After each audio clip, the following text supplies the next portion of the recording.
katakan zalikumullahu rabbukum la ilaha illa huwa khaliqu kulli syai' fa'budu wa huwa ala kulli syai'u wakil. Di dalam kitab saudara juga diterangkan Markus 12 nomor 30, kasihilah Tuhan ilahmu dengan segenap hatimu, dengan segenap jiwamu, dengan segenap akal budimu, dan dengan segenap kekuatanmu. Di sana unsur iman ditiadakan. Kenapa? Iman itu adalah hal yang abstrak. Kepercayaan itu adalah hal yang bukan kepercayaan. Iman itu adalah hal yang abstrak yang kemudian dipercayai ada. Itu iman. Berbeda dengan kepercayaan. Kalau kepercayaan, saya memegang pulpen, masukkan ke dalam kantong, apakah Anda percaya bahwa di kantong saya ada pulpen? Anda percaya, itu level percaya. Sedangkan iman tidak dilihat, tidak dirasakan, tidak didengarkan, tapi kita percaya dan meyakini itu ada. Itulah iman. Maka saya katakan teman-teman Kristen belum sampai pada level iman itu. Hanya pada level percaya. Percaya Tuhan ada karena Maria pernah melahirkan. Itu di Kristen. Tapi kalau orang yang menggunakan akal sebagai pendeteksi pencipta, tanpa dilahirkan Tuhan itu ada. Tanpa kita mengetahui orang tua kita pernah melakukan persetubuhan, kita ada. Itulah esensi pencipta. Sekarang permasalahannya adalah, apakah yang mengadakan kita ini memiliki unsur kelemahan? Apakah yang menciptakan alam semesta yang begitu sempurna itu memiliki unsur kelemahan? Kita bisa merasakan rasa asin, rasa manis, pahit, asam, dan seterusnya. Apakah yang menciptakan itu adalah pribadi yang punya kelemahan? Tidak mungkin. Yang menciptakan itu sudah pasti esensi yang maha kuasa, maha bijaksana, dan tidak memiliki unsur kelemahan. Salam satu Tuhan.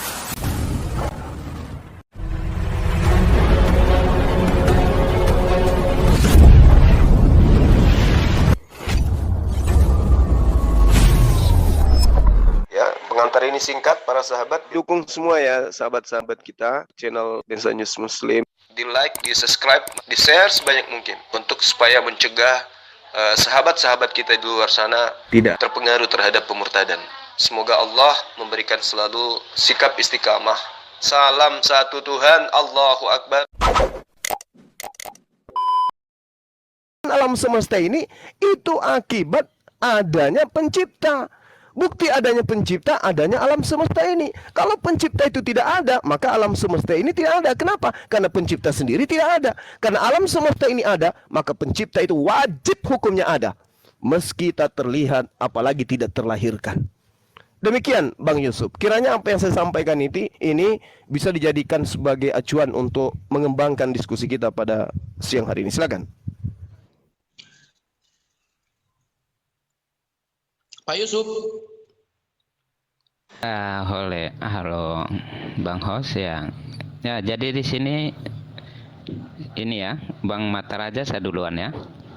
Boleh. Ya begini, saya cermati dari apa yang coba digambarkan Bang Suma.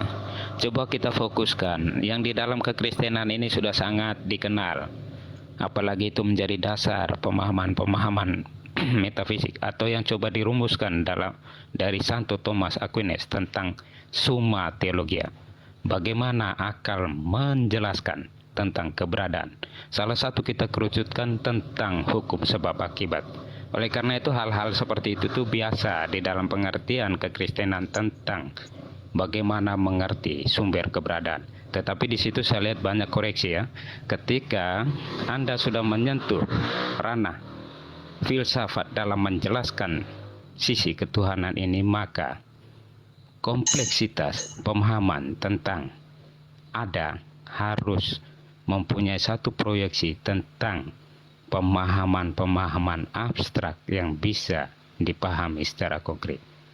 Oleh karena itu, terlepas dari itu, saya melihat ada pencampuran tentang pemahaman di mana dunia-dunia abstrak yang dipahami secara konkret dalam pemahaman pengenalan akan Allah dibenturkan dengan pengertian akan kehadiran Yesus di dunia ini.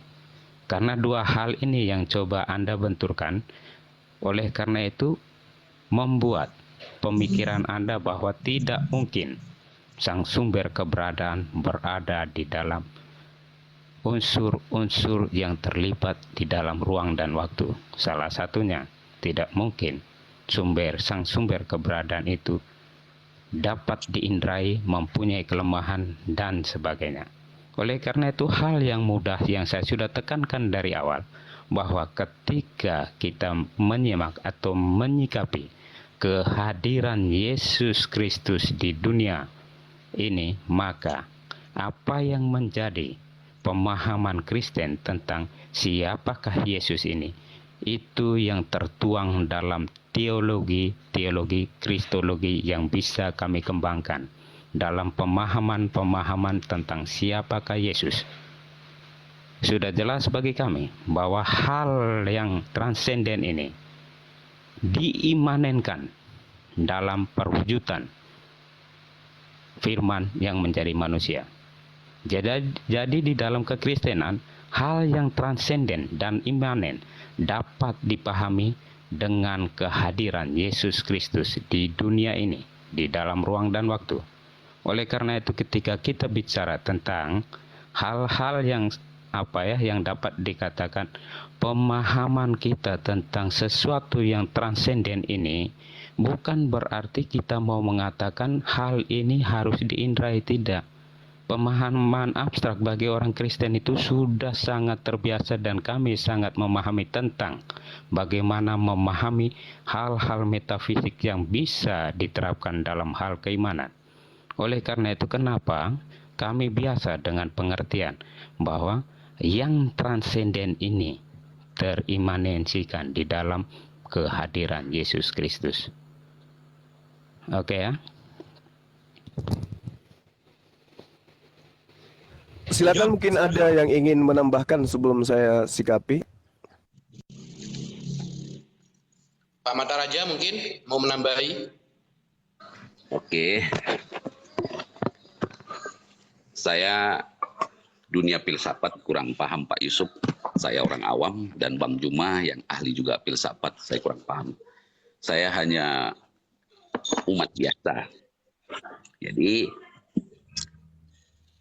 seperti Pak Yusuf bilang tadi dan Pak Bang Juma, saya tangkap pada satu titik yang bisa melintasi waktu, tempat, yang bisa melewati ini semua dalam sekaligus, ya menurut saya sih sang itu, Allah itu sendiri. Hanya saya tadi Pak Yusuf mau bertanya, sorry nih ke Pak Yusuf juga, kita sama-sama Katolik, dan kita tidak bisa salahkan pandangan mereka, ya oke. Tapi kita sebagai Katolik, Pak Yusuf memang ya sama. Tapi saya dengan Pak Yusuf satu kata. Saya pada titik pertanyaan saya dalam perenungan saya yang ada di TikTok ini, seandainya Tuhan itu harus melewati waktu, tempat, semuanya, bagaimana caranya bahwa manusia ini mengakui bahwa dia itu Tuhan. Jadi pada penjelasan ini saya menangkap penjelasan Pak Yusuf, bahwa menurut saya, sorry nih kalau salah tolong dikoreksi, orang yang bisa melalui dua tempat, melewati waktu, lokasi atau dimensi yang kita tidak lihat dalam satu waktu yang bersamaan, yaitu dia sendiri, sang itu tidak muanya. Makanya saya tadi Pak Juma benar, kita punya mendeteksi, makanya akal kita punya deteksi. Dan karena keangkuhan manusia itu sendiri dan kesombongan itu sendiri, dia merasa dirinya adalah yang terbaik. Bahkan Tuhan hadir pun dalam firman, dia tidak percaya dan tetap mengatakan bahwa dialah yang benar. Terima kasih. Ya, itu pertanyaan dari Mataraja, Pak Yusuf. Gimana caranya orang itu percaya bahwa ketika Yesus mewakili sesuatu yang abstrak, itu dia adalah Tuhan. Gimana tuh cara percayanya tuh?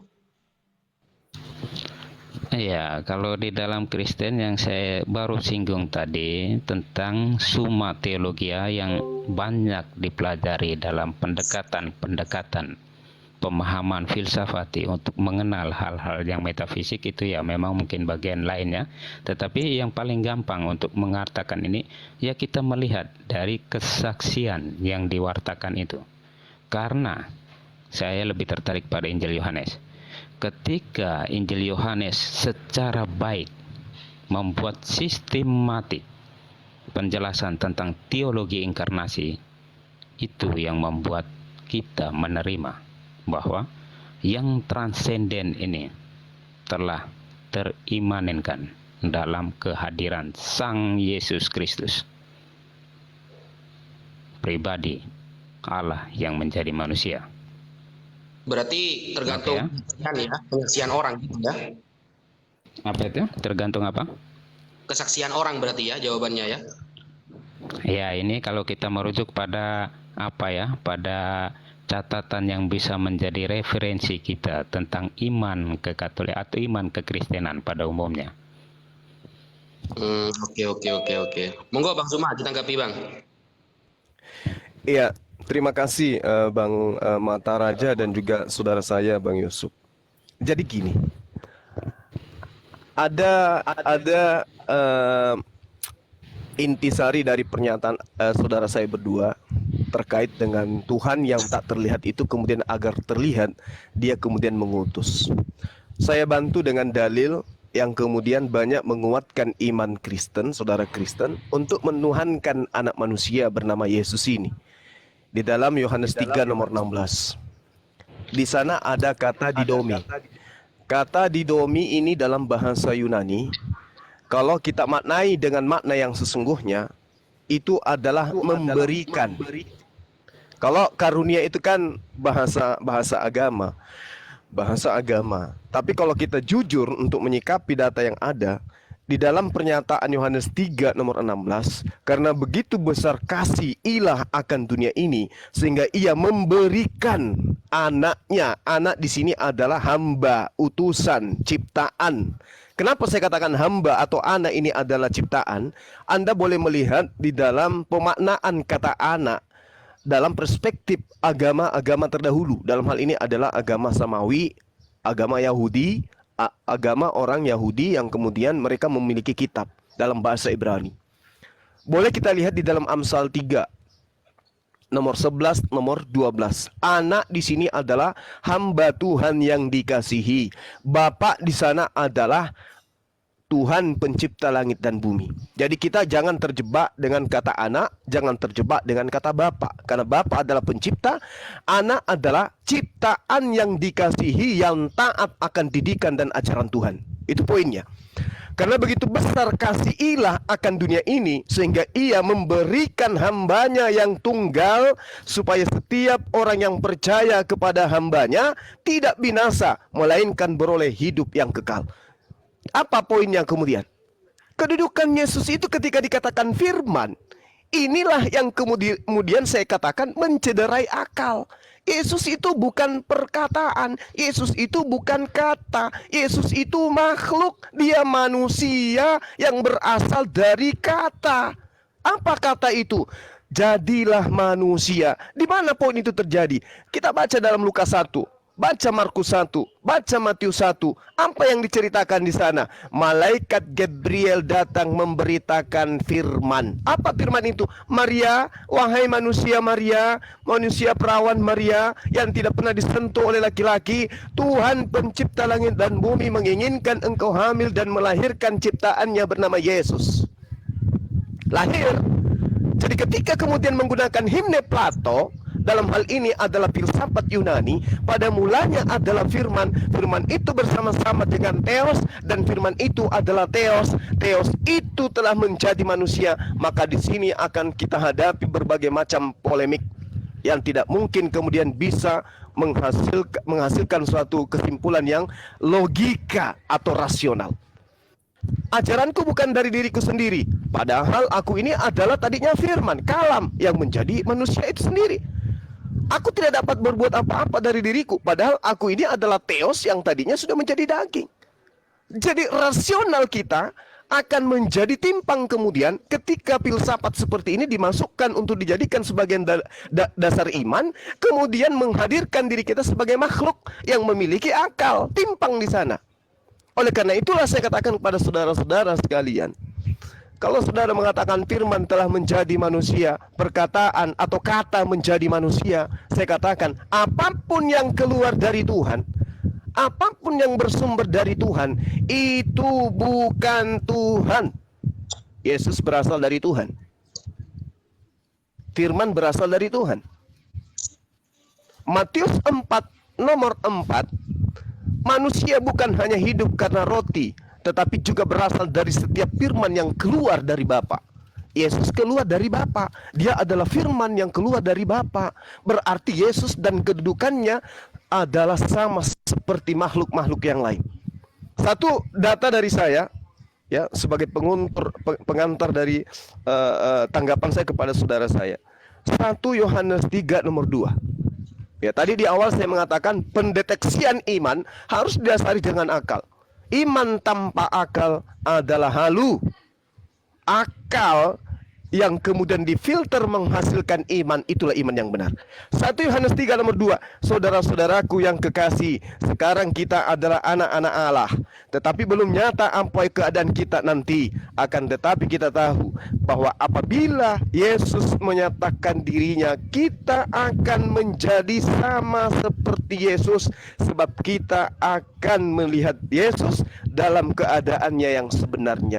Jadi keadaan Yesus yang sebenarnya seperti itulah kita. Kita siapa? Kita orang-orang yang soleh, bukan orang-orang yang kemudian mendudukkan perkara yang tidak sesuai dengan akal dan wahyu. Pegangan yang terakhir untuk teman-teman, 2 Korintus 4 nomor 18, sebab kami tidak memperhatikan yang kelihatan, melainkan yang tidak kelihatan, karena yang kelihatan adalah sementara, fana, tidak kekal, sedangkan yang tidak kelihatan adalah kekal. Berarti pencipta langit dan bumi yang tidak kelihatan itu kekal. Berarti yang kekal itu tidak terlihat. Itulah makanya saya katakan tadi, bagaimana mungkin kemudian kita ingin mengingkari bahwa kita ini adalah ada dari proses kedua orang tua kita, sementara kita tidak menjadi saksi, tidak menjadi pendengar, tidak menjadi penglihat ketika orang tua kita mencetak kita. Nah, ini fungsinya akal ketika kita ingin mengetahui bahwa Tuhan pencipta langit dan bumi tidak butuh menjadi makhluk untuk diakui keberadaannya. Cukup memperlihatkan adanya siang dan malam, adanya udara, adanya tanah, adanya air. Bagi orang-orang yang berakal, itu sudah cukup membuktikan bagi mereka bahwa Tuhan itu ada, tanpa Tuhan itu datang menghinakan dirinya menjadi ciptaan. Demikian sementara, silakan. Sebelum ditanggapi Bang Yusuf, Bang Arif sama Bang BK gantian ya. Ini kayaknya ada teman Kristen mau nanya ini. Iya, baik. Boleh silakan Ustaz. Oke. Saja. Tapi sebelumnya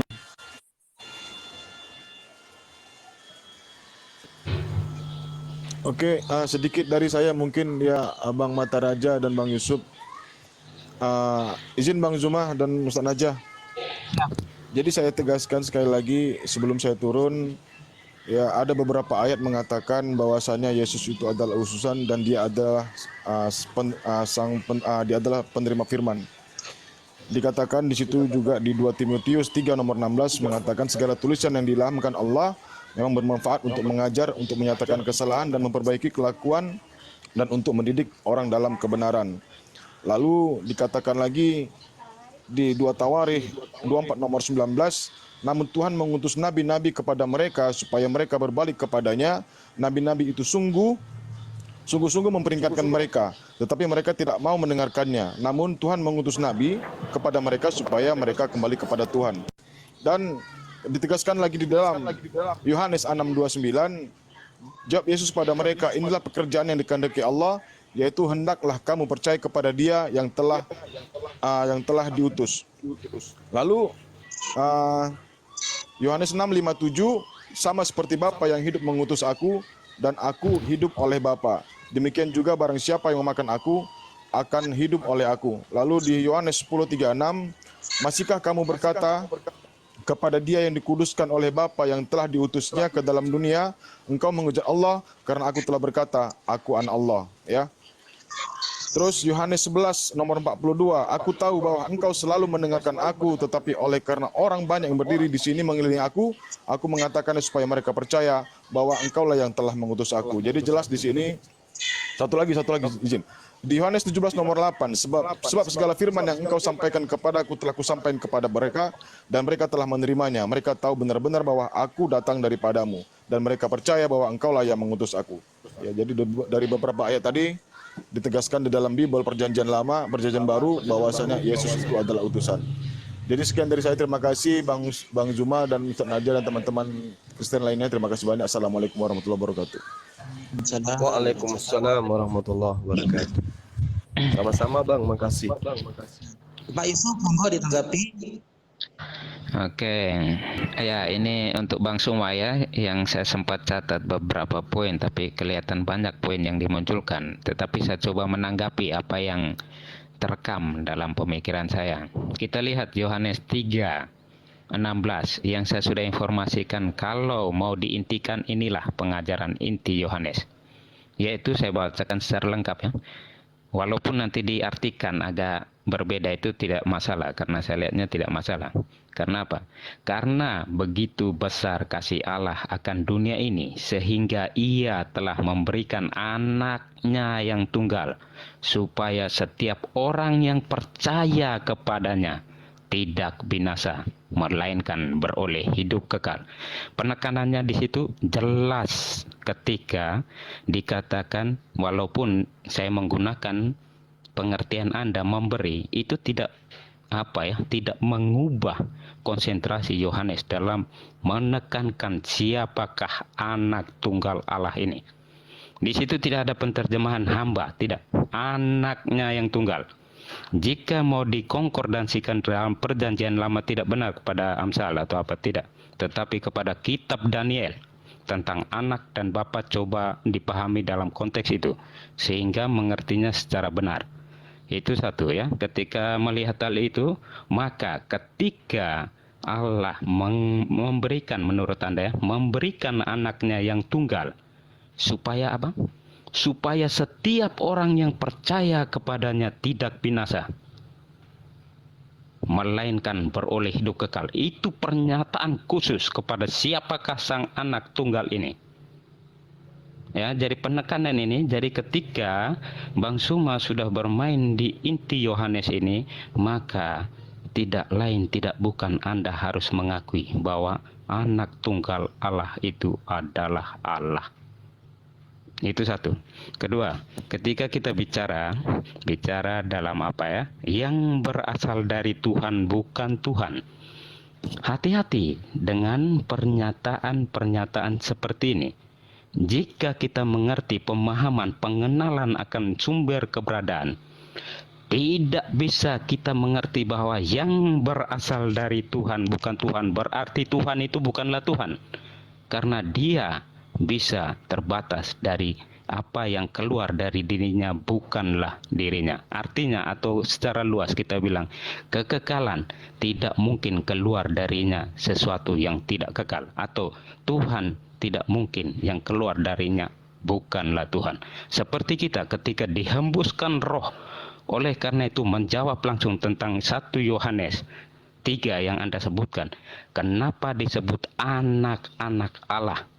Karena kita dihembuskan roh yang sama. Kita disebut anak-anak Allah karena Yesus telah menyatakan bahwa hembusan Roh Kudus, hembusan Bapa yang menghidupkan itu melayakkan kita sebagai anak-anak Allah. Kita disebut anak-anak Allah karena kita ada bagian Allah di dalam itu. Roh itu adalah roh Allah. Oke, roh itu bukan pengertian 1, 2 dan dibatasi, tidak ya. Coba mohon ketika membahas tentang hal yang metafisik, mempunyai pola pikir metafisik yang mantap. Itu kedua. Ketiga, mengajar tentang pengajaranku bukan dari diriku sendiri ataupun hal-hal lain yang berhubungan dengan hal-hal seperti ini, bahwa aku tidak dapat berkata-kata dari diriku sendiri. Apakah Anda tidak bisa berpikir bahwa dengan pernyataan ini Yesus sedang membuktikan bahwa Dia dengan Bapa tak terpisahkan? Karena apa? Karena ajarannya bukan dari dirinya, tetapi dari Bapanya. Menandakan, merepresentasikan bahwa Bapa dan Yesus tak terpisahkan. Terima kasih kalau Anda sudah mulai mengerti sedikit tentang hal-hal seperti ini. Tentang menjawab kawan tadi yang tentang banyak ulasan, tentang utusan. Sejauh mana Anda bisa memahami utusan? Karena secara singkat bisa dikatakan ketika Yesus adalah Kristus, Mesias, dalam fungsionalnya sebagai nabi, imam, dan raja, ya dia diutus. Apa masalahnya? Enggak ada permasalahan dalam iman Kristen tentang Yesus Kristus atau Yesus Mesias itu. Karena itu, ketika memahami utusan dalam pengertian-pengertian tertentu itu, Anda tidak dapat memahami apa yang orang Kristen pahami tentang Yesus itulah Allah. Karena apa? Anda tidak mau membaca tentang bagaimana keutamaan-keutamaan yang disampaikan para pewarta tentang siapakah Yesus. Saya kasih garis besarnya. Matius secara khusus memberitahukan tentang Immanuel. Artinya Tuhan beserta kita. Siapa yang berserta mereka? Yesus berserta mereka. Berarti Yesus adalah Tuhan dalam konsep Matius. Anak-anak Allah, anak manusia, itu semua menunjukkan tentang sisi keilahian. Yang paling terang di dalam kesaksian ini yaitu Injil Yohanes, yang sangat-sangat memuat tentang keilahian Yesus, yaitu dari 2 bab yang bisa kita bedakan tentang bagaimana mencermati Yesus Kristus ini, yaitu dari tanda-tanda yang mau dihadirkan tentang siapakah Yesus dan kemuliaan atau doksa di bagian terakhir tentang bagaimana kita memahami doksa di dalam Injil Yohanes yang sangat menekankan bahwa Yesus itu Allah. Demikian ya. Oke, belum. Pak Mataraja. Selamat izin, boleh? Oke. Sebelumnya matur nuwun Ustaz Maja. Gini, teman itu gini. Gimana cara orang percaya kalau yang datang manusia itu adalah Tuhan? Gitu. Monggo. Maaf Ustaz. Suaranya agak naik turun Ustaz. Ya, gini. Cek, sudah? Ya, aman. Ya. Nah, gimana caranya orang itu tahu orang itu datang sebagai manusia itu Tuhan? Soalnya itu bagaimana? Kata Pak Yusuf, kesaksian. Oke. Murid Yesus. Ya. Siap. Ya. Sebelumnya terima kasih. Selamat siang Ustadz Suma, Bang Nanja, Pak Yusuf, Bang Mataraja ya tadi ya, Pak juga yang barusan turun. Ya, sebelumnya saya tidak punya kapasitas banyak ya, tapi saya berdoa terlebih dahulu Tuhan mampukan saya untuk kawan-kawan boleh memahami apa yang kami pahami dalam nama Yesus Kristus. Terima kasih Tuhan. Jadi seperti ini teman-teman. Yang pertama, kita terlebih dahulu harus pahami bahwa firman Allah itu tidak lain daripada Allah itu sendiri. Karena firman itu adalah logikanya Allah. Sejatinya Allah, dan dia adalah sang firman itu ya. Nah, ketika teman-teman itu memahami dalam kacamata keislaman bahwa Yesus itu adalah ciptaan, bahwa Yesus itu, kami tidak akan kami tidak akan protes, kami tidak akan marah. Yang menjadi keberatan bagi kami adalah ketika Yesus itu dipahami only hanya sebatas ciptaan saja. Nah, ini yang menjadi masalah di sini. Kenapa? Karena kita juga pahami bahwa Yesus atau Mesias itu memiliki dwinatur, sama seperti perkataan Yesus kepada orang Farisi. Yesus bertanya, menurut kamu siapakah Mesias? Mereka menjawab, Mesias itu anak Daud.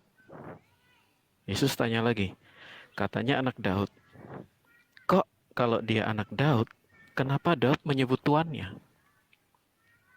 Nah, dalam pertanyaan kedua ini, orang Farisi tidak bisa menjawab. Nah, inilah kedwinaturan Yesus. Ketika dikatakan dia anak Daud, itu memang naturnya sebagai manusia yang diimani oleh teman-teman Muslim. Teman-teman Muslim imani naturnya sebagai manusia. Dia adalah hamba, dia sepenuh manusia, makan, minum, mengalami kelemahan secara fisik. Ini memang diimani oleh umat Muslim. Dan bagi kami pun tidak ada masalah. Tetapi ketika Yesus bertanya, dan mereka tidak bisa menjawab, kok Daud menyebut dia sebagai tuannya? Ya, di sini adalah natur Sang Firman di dalam keilahiannya. Tidak ada di dalam keimanan Islam dan dan Kristen setuju bahwa firman itu bukanlah ciptaan.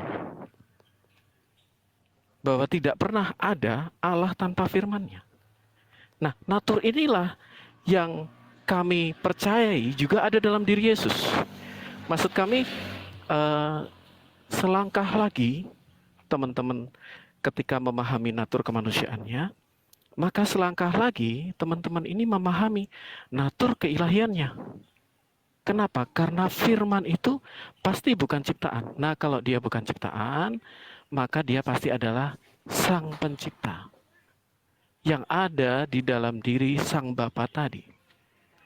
Sifat Allah pasti Allah.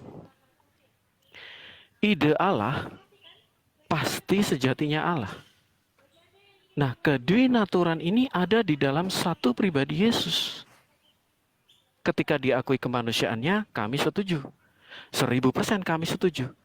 Tetapi di dalam keimanan kami juga mau mengakui natur keilahian Sang Firman. Yesus sendiri mengatakan di dalam Wahyu 19 ayat 13.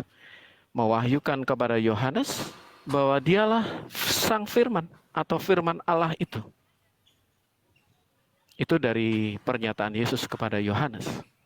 Kemudian di dalam Yohanes 1 jelas pada mulai adalah firman. Firman itu bersama dengan Allah. Dan firman itu adalah Allah. Yang segala sesuatu diciptakan oleh firman itu. Atau mungkin izin ya Ustadz Wafi, kalau dalam bahasa Islamnya, maaf ya mohon dikoreksi. Firman atau kalau saya menggunakan paralelisasi dengan Quran. Quran itu memiliki kalam lafzi dan kalam nafsi. Kalam lafzi memang terkena ketentuan Tuhan, terkena kodok. Tetapi kalam nafsi tidak terkena kodok, tidak terkena ketentuan. Tidak berada dalam predestinasi Tuhan. Dan yang tidak berada dalam predestinasi Tuhan, itu pasti hanya satu, Tuhan sendiri. Nah, Oke, jangan lama-lama Bang Zid ya. Oh ya, baik, mohon maaf ya Ustadz Wafi. Jadi kami memahami 1 menit lagi nggih Ustadz Wafi, izin saya konsisten ya, saya cukup konsisten. Jadi 1 menit lagi, mohon maaf Ustadz Wafi. Jadi seperti ini, di dalam natur Yesus kami percaya dia memiliki sepenuh ilahi dan sepenuh manusia. Dan ketika ditanya, oh gimana kamu meyakinkan? Ingat di dalam Kejadian 18 ayat 22, Allah bisa makan bersama dengan Abraham. Kejadian 18 ya. Di situ Tuhan bisa mewujudkan dirinya atau berteofani. Bisa? Bisa. Siapa di situ? Yod-Heh-Vav-He sendiri.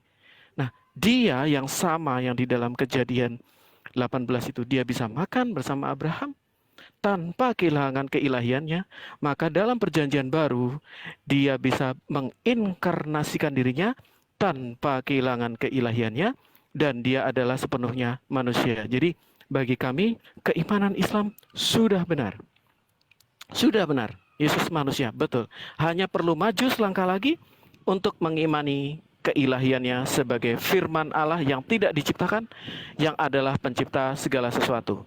Dan dari situlah keselamatan itu ada. Terima kasih. Mohon maaf kalau saya kelamaan. Terima kasih Ustadz Wafi, Ustadz Zuma. Lanjut Bang Zuma sebelum ditanggapi nanti. Oke, baik. Jadi ada hal yang menarik di sini. Sekali lagi saya kembali kepada konsep yang awal yang saya sampaikan. Akal adalah aspek pembenar daripada iman. Bukan iman yang kemudian yang menjadi aspek pembenar akal. Kebalik. Nah, Al-Quran mengatakan Allahu khaliqu kulli syai'. Allah itu adalah sumber segala sesuatu. Di dalam Bible juga dikatakan Tuhan itu adalah sumber segala sesuatu. Makanya Paulus di dalam suratnya ke Roma, dia tidak berani mengatakan Yesus adalah sumber segala sesuatu. Dia hanya mengatakan segala sesuatu adalah dari Dia. Dia nggak berani kemudian mengatakan Yesus. Kenapa? Karena Yesus itu manusia. Yesus berasal dari mana? Berasal dari firman. Firman itu kekal, yes. Kalau firman kekal yang dimaksud di situ adalah esensi yang ada pada diri Allah, maka itu merujuk kepada sifat. Yesus kekal? Tidak. Dia makhluk. Mustahil kekal dia. Firman kekal, yang dimaksud kekal di sini adalah sifat, sifat yang melekat pada diri Allah. Sifat yang melekat pada yang memiliki sifat ini. Sama seperti manusia, memiliki sifat pemarah. Sifat pemarahnya manusia tidak akan mungkin menjadi pribadi baru ketika sifat pemarahnya itu dilampiaskan. Misalnya, taruhlah misalnya saya atau teman, Pak Yusuf misalnya, Bang Yusuf, marah kepada orang lain.